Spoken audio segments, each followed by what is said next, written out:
All right, so now on to the hormones of the posterior pituitary gland, and these are a little easier to make videos on because there's only a grand total of 2 of them. This particular hormone, antidiuretic hormone, again, pay attention to the terminology here because a diuretic, makes you excrete water. Okay, so antidiuretic hormone, remember anti means against. Okay, so antidiuretic hormone is a hormone that counteracts your ability to excrete water. Okay, so you should already be thinking then, what would be the target tissue for antidiuretic hormone? What is the major organ that's involved, or organs that are involved with water excretion? Those would be the kidneys. All right. So again, as I mentioned before, there's only 2 hormones of the posterior pituitary: antidiuretic hormone, or otherwise known as vasopressin, because it does have vessel constricting capabilities to it, and then oxytocin I shall cover in another video. So we're going to get this one out of the way right now.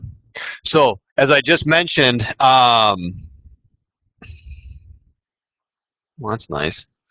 As I just mentioned, the targets for these are the kidneys and vascular smooth muscle.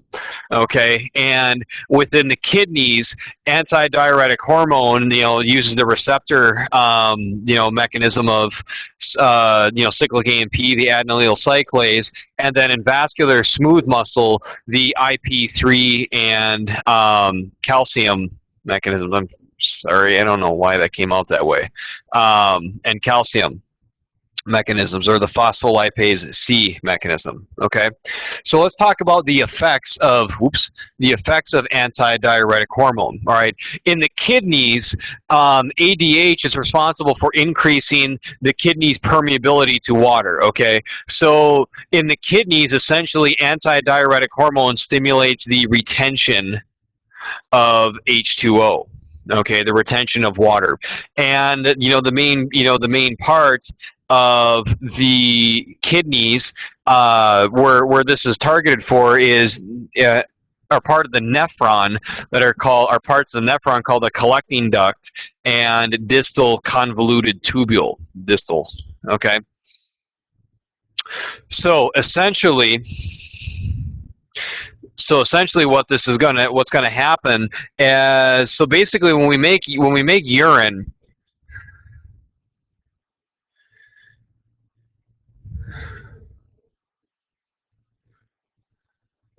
okay, when we make urine, it's filtered from, we filter blood from the bloodstream, but then the fluid of blood is going to travel through this nephron. It's called tubular fluid as it passes through the nephron. And then all along different parts of the nephron, there's what's called the proximal convoluted tubule. There's a big dip in it called the loop of Henle, or Henle's loop. And then then you've got the distal convoluted tubule, okay? And then the distal convoluted tubule drains into what are called collecting ducts. And then the collecting ducts drain into, the papillas, and then the minor calyces, major calyces, renal pelvis, and so on, okay?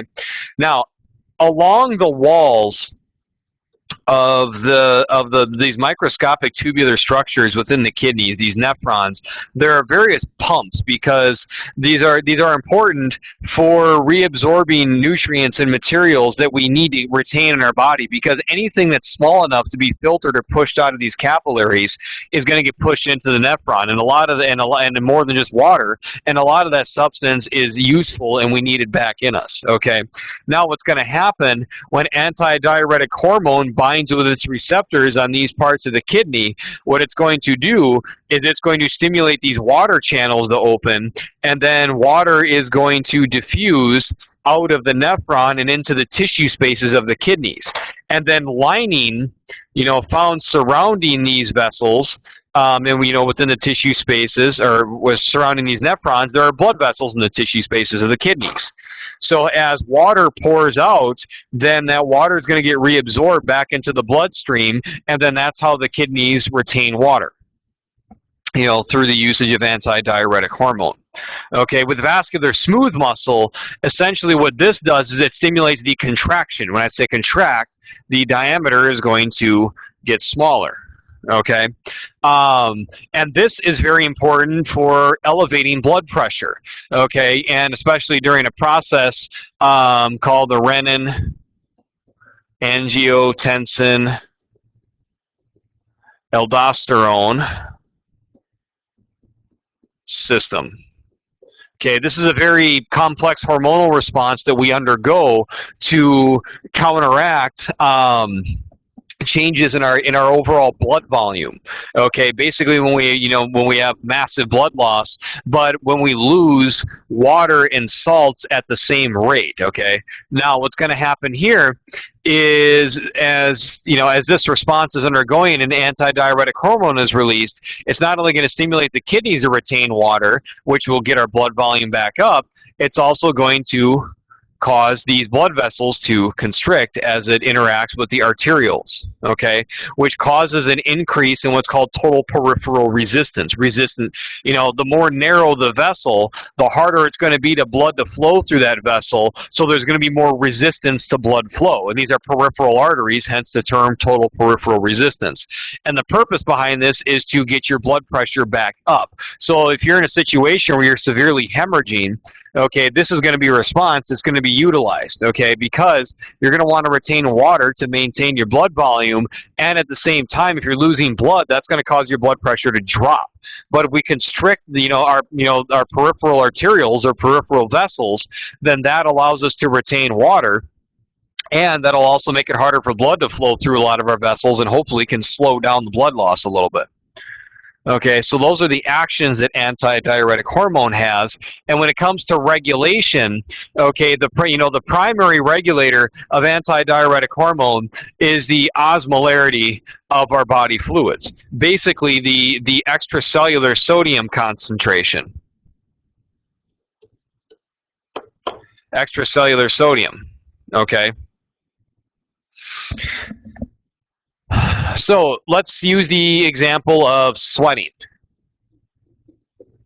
Okay, sweating and dehydration. All right. Basically, if we are sweating a lot, now when you sweat, you're going to lose, you see the salts on your skin or on your clothes if you're sweating profusely. All right. But we're losing it. The ratio between salt and water loss is disproportionate. You're excreting a lot more water, okay, and then with that water, you're also losing heat. That's the purpose of sweating. All right. So then what's going to happen as you're losing a lot of water, then, remember, where does sweat come from? Sweat comes from the plasma of your blood. All right. So we're going to be losing water volume. And then as we lose more water, then sodium, what's going to happen, our sodium levels are going to rise. Not because we're losing a lot of sodium, just because we're losing more water. So that's going to make our body fluids a lot more concentrated. All right, and that's what a volume contraction is. Okay, remember the word contract means shorten. Okay, so basically our body water content is getting shorter, smaller. All right, so then what's going to happen then, as we have this volume contraction, that's basically we have osmoreceptors in the hypothalamus that are going to become more active. And then remember how the hypothalamus controls the posterior pituitary. Remember, there are neurons that project from the hypothalamus directly into the posterior pituitary. And these would be from the supraoptic nuclei. Okay, and then remember that neurotransmitters are stored. They're synthesized by the neurons in the hypothalamus, but they're stored within the posterior pituitary. So as these receptors get excited, they're going to start generating action potentials or impulses down to this posterior pituitary, and that's going to stimulate the release of ADH into the bloodstream. Okay, so then ADH levels are going to rise, and then hopefully that's going to allow our osmolarity to go back down. Okay, if we're going to retain more water, that'll hopefully dilute our body fluids, and then as a result, that will lower the secretory activity of coming from the hypothalamus. All right. And then I mentioned, as you saw here in the previous slide, angiotensin 2. Angiotensin 2 is essentially a big part of, remember I just mentioned that renin-angiotensin-aldosterone system. Angiotensin 2 does basically three things. One is it stimulates the secretion of ADH. Two is it basically increases your thirst. Okay, increases your thirst. Why would that be important in a situation where you're losing water? Or I should say when you're losing blood. Well, that should make sense because you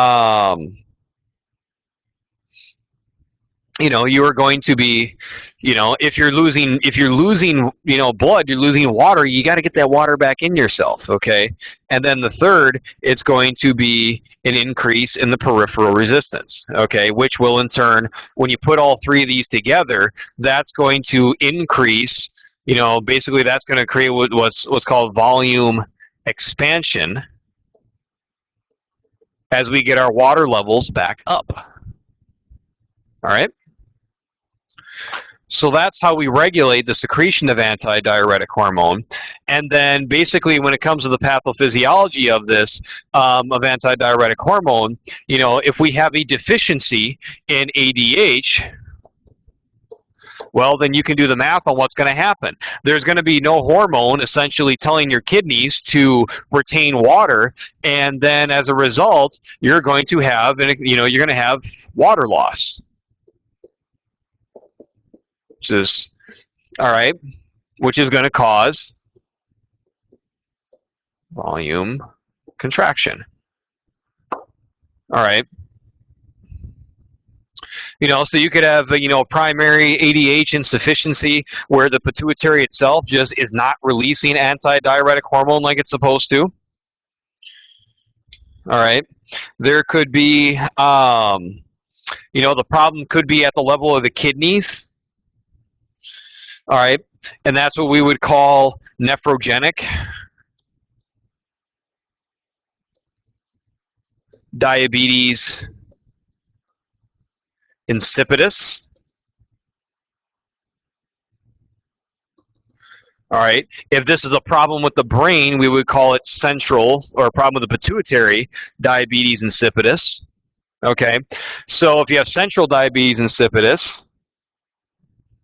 then what you're going to have, that's a pituitary issue. If it's nephrogenic, that means ADH levels are going to be normal, but ADH is not able to do what it's supposed to do within the kidney. So that's a renal issue there. All right, and then the person is going to have to take specialized diuretics. Okay, thiazides is what they're called. And then there's another condition out there called syndrome of inappropriate antidiuretic hormone. Basically, this is when someone has excessively high levels of ADH. And this is going to cause a volume expansion. Oops. Okay, which in turn is going to be bad because then it's going to dilute your body fluids, it's going to mess with your osmolarity, and that's going to mess with the overall function of, cellular activity. So basically, these folks are going to have to take ADH antagonists, or medications that work against ADH. And there's another way you can suppress antidiuretic hormone, which really isn't a pathophysiology, but alcohol. Have a couple 10 drinks, and basically alcohol suppresses, alcohol suppresses ADH. Okay. So think about this. You go to the bar, and you're sitting there, and I'm not saying to do this, but let's just say you're thinking about this, and you're sitting around hanging out in the bar, and let's say you just watch the person next to you, and they're sitting there having some drinks. You see them get a glass of booze, glass of beer, or whatever, All right, and then they swill it down. And then they order another one, because a lot of times people go to the bar not just for one drink. And then they get up and they go to the bathroom. And then they come back. And let's say in the next half hour, they had to go to the bathroom again. And then they kept drinking. And then all of a sudden, every 20 minutes they had to go to the bathroom. Then every 10 as the night went on. So basically, the more and more alcohol this person was pumping into their system, the more and more they were suppressing antidiuretic hormone secretion. And as a result, that is why they have to get up and pee all the time.